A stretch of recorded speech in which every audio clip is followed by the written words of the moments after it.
So, WrestleDream is tonight from Tacoma, Washington, in the Tacoma Dome. I'm assuming that's where it's at. And I was just watching a clip from Busted Open Radio.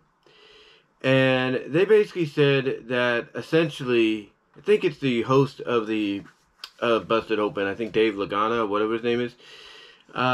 Basically, he brought up a good question, and Tommy Dreamer was with him. And,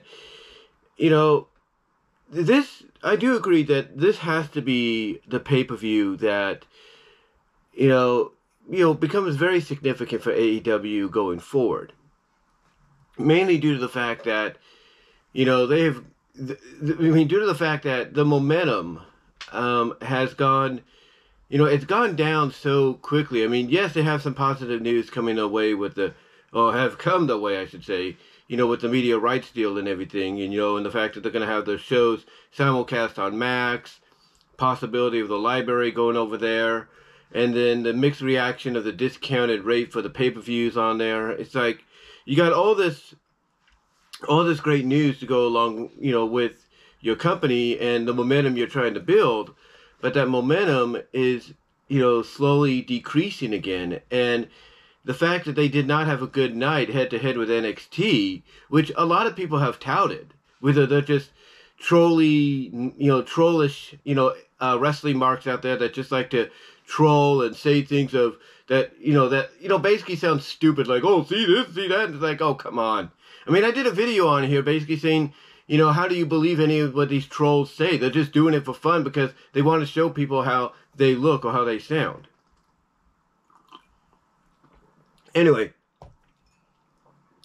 basically, you have AEW not doing so well against NXT, which some people, like these trollish fans, would come out and say, oh, AEW should have been able to stomp NXT. NXT is developmental. They should have beat them and all that.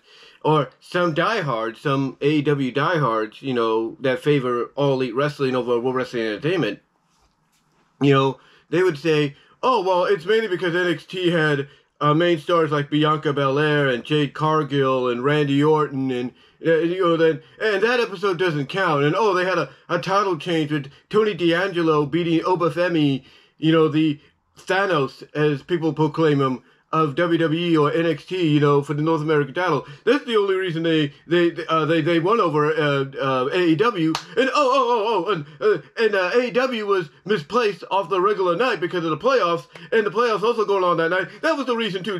They'll come up with any reason why AEW did not succeed in the ratings. Without accepting the fact that, yeah, there is truth and legitimacy to some of that, but it's also the fact that the product is very cold right now.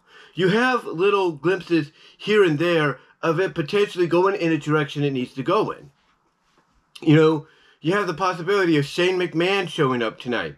That might happen. We don't know. If we hear, here comes the money, at the end of WrestleDream, just like we heard, If You Can Know Me, for Adam Copeland, Edge last year, if we hear, here comes the money, and out comes Shane O'Mac, then yeah, that's going to get people to tune into Dynamite on Wednesday. And that viewership is going to, I wouldn't say skyrocket, but it's going to, gain a significant turnaround, from, this past Tuesday.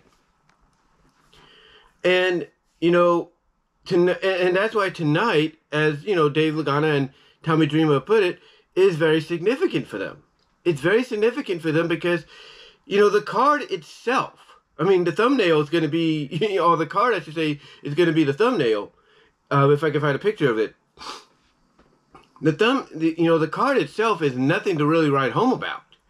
You got a great main event between Moxley and Danielson, former WWE stars, as some people would look at them, fighting for the AEW Championship in what could be Danielson's last match. It's in his home state, there.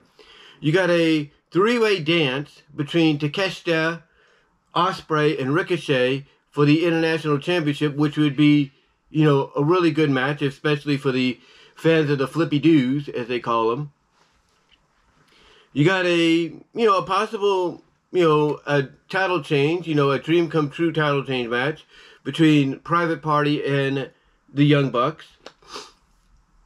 And of course you got a lucha match between Beast Mortes and Hologram. So you got all the elements, wrestling wise, not just, not storyline wise, but wrestling wise, to have a great show. You have Mariah May against Willow Nightingale. That's great. But the issue is, despite the fact that all could be great wrestling given to you, I mean, you even have, I don't know if it'll be on the 0 hour or not, you even have the MXM collection, Maximum Male models, if you will, going up against the Acclaimed. And they're promising a third person to help them out, and it's like, are they trying to throw elements of NWO in with this? It's like, what is going on? What is going on?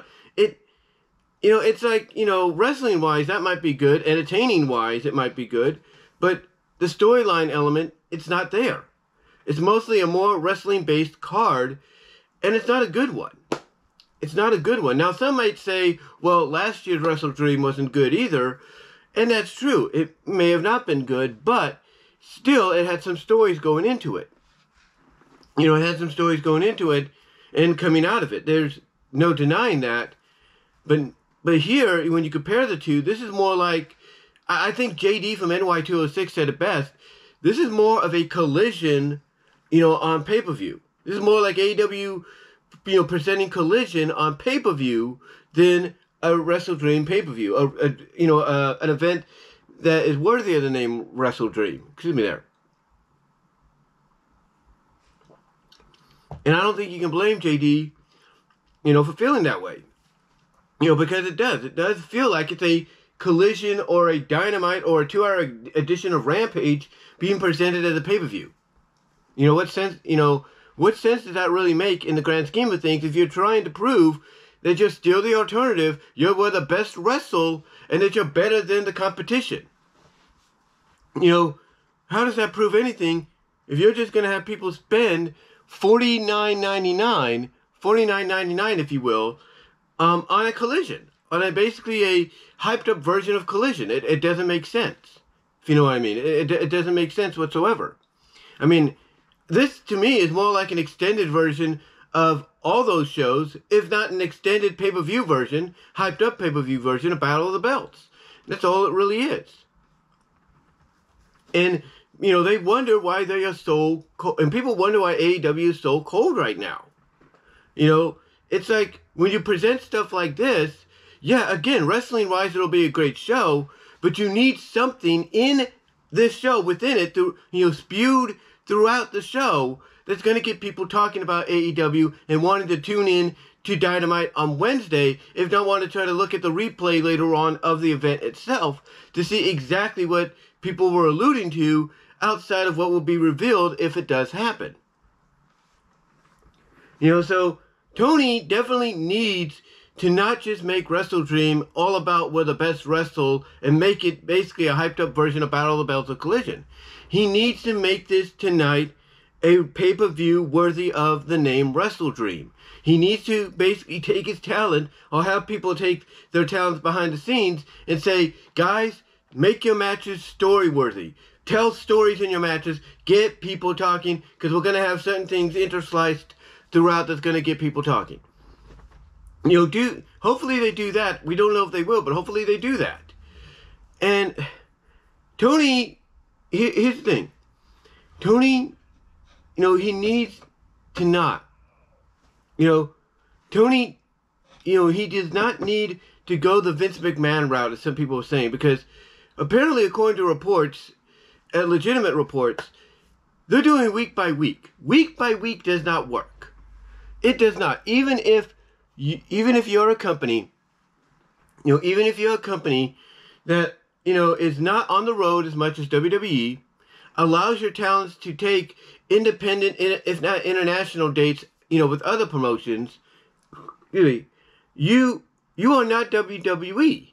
And that is not and going week to week because, again, like I said about your talents being able to go elsewhere, that's not a reason to go that route. Every promotion out there, even TNA and MLW, in AAA New Japan, they have the stories booked out for long times. They have booked out for the longest of times. And their talents are allowed, just like AEW's, to be able to go and perform elsewhere. Knowing that when they come back to the main home base of operations and employment, they will have something there ready for them. They're not going to have to wonder, okay, what's going on this week, boss? What's going on this week, boss? What's going on this week, boss? It doesn't work that way. It doesn't. So AEW, I do agree with Lagana and Dreamer. AEW does need to hit a home run tonight.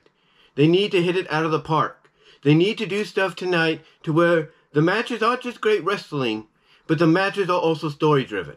You have to interweave story within those matches, as well as interweave whatever you got planned for the big reveal at the end, just like you did last year with Adam Copeland. You have to have whatever you have planned interweave and spewed throughout the event itself, so that way it gets people wondering, okay, what's going on? And then when you do the reveal at the end, whether it is Shane O'Mac or not, that it'll get people to want to tune in to Dynamite this upcoming Wednesday, if not order the replay of the pay-per-view to see not only the matches themselves, for the story that might be interweaving within them, or the stories interweaving within them, but also to see what was being interweaving and woven and spewed throughout the event itself that led up to the big reveal at the end. That's just what I feel they need to do. That's what I feel they need to do. But yeah, AEW tonight, they need to hit that reset switch, that reboot switch, very softly, not hard, to get back on track. And hopefully they do. But let me know what your guys' thoughts are. And until then, I am out.